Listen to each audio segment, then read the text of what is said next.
Hi, I'm Stevie Saturn. Welcome to Reading with Stevie. Today I'm going to be reading Digging Up Dinosaurs. Hi, I'm Stevie Saturn. That's my stage name. This show is about reading. I'll read every book I have. I hope you don't get bored with those. Oh, I'm okay. Okay, I'm fine. Okay.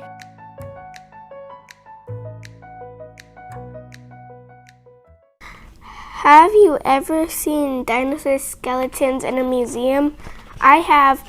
I visit them all the time.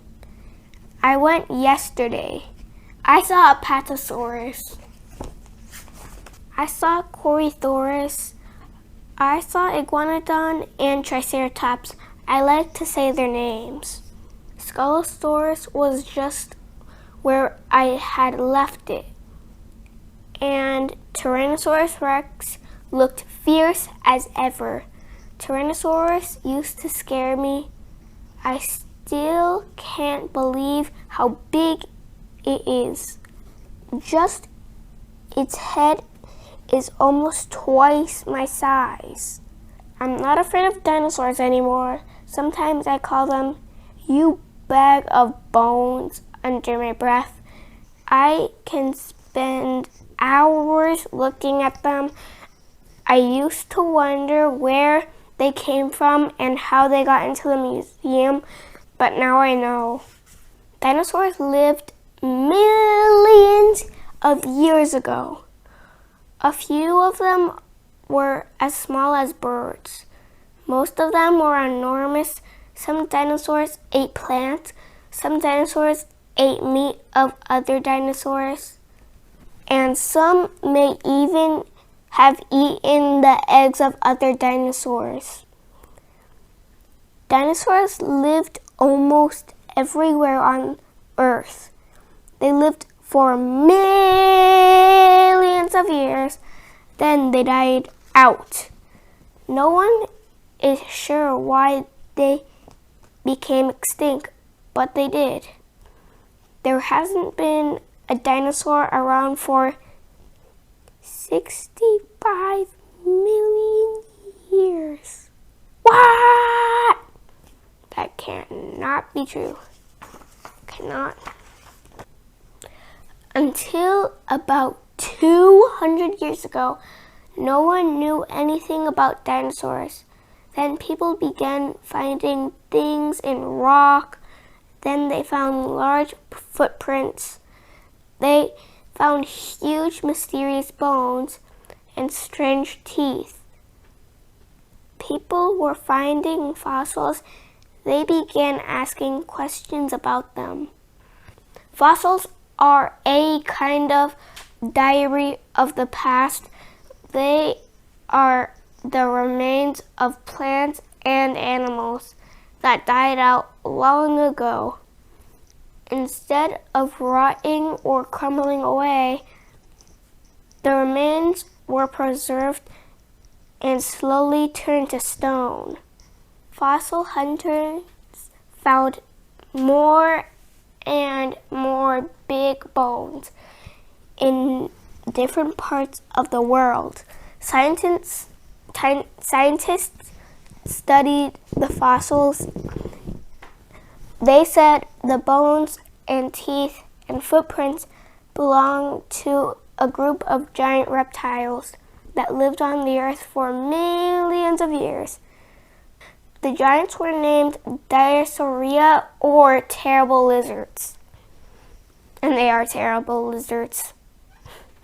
What finds these were? People crowded into museums to see them, but the dinosaur bones didn't get up and walk there.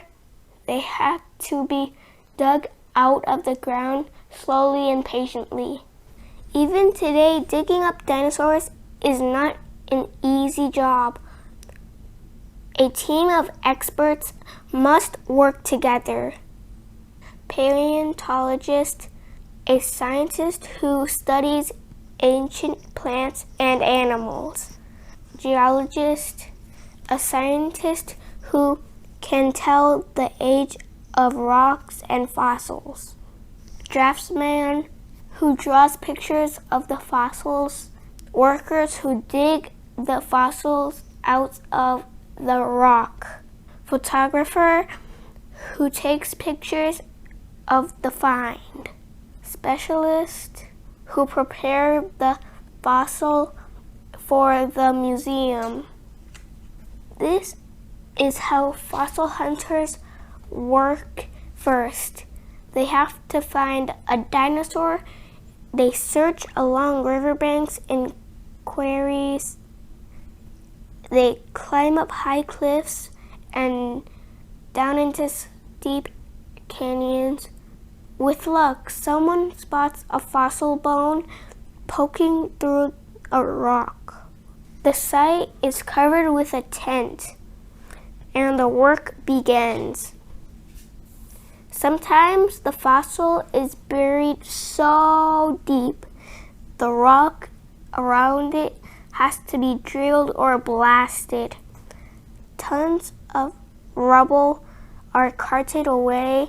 Scientists chip at the rock close to the fossil. They brush away the grit. They have to be very careful.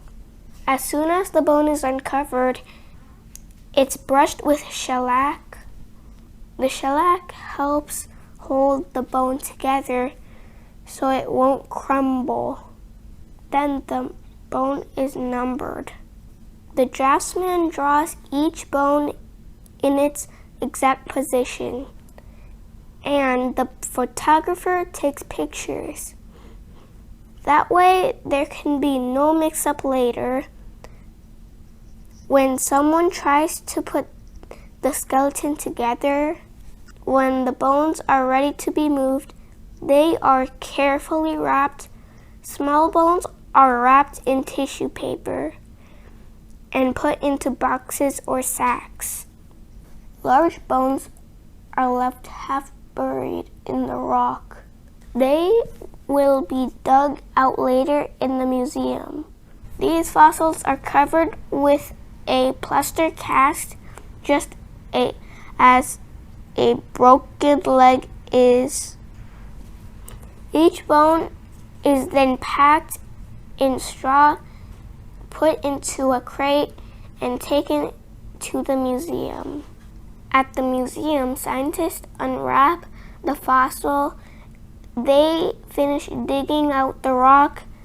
They study the bone. They compare them to the bones of other animals. They try to figure out what size and shape the dinosaur was. They tried to find out how the dinosaur stood and walked and what it ate. If there are enough bones, scientists are able to build a complete skeleton. A frame is made in the shape of the dinosaur to support the bones. The bones are wired together one by one. They are held in place with pieces of metal. If any bones are missing, plastic or fiberglass ones are made to replace them. You can hardly tell the new bones from the old ones. After many months, the work is complete. The dinosaur skeleton looks just as it once did. Until recently, only a few museums had dinosaurs, and scientists learned how to make copies of the skeletons. The copy is hard to make. It takes a long time. The original skeleton has to be taken completely apart, bone by bone. A mold is made for each bone. The new pieces are made of fiberglass.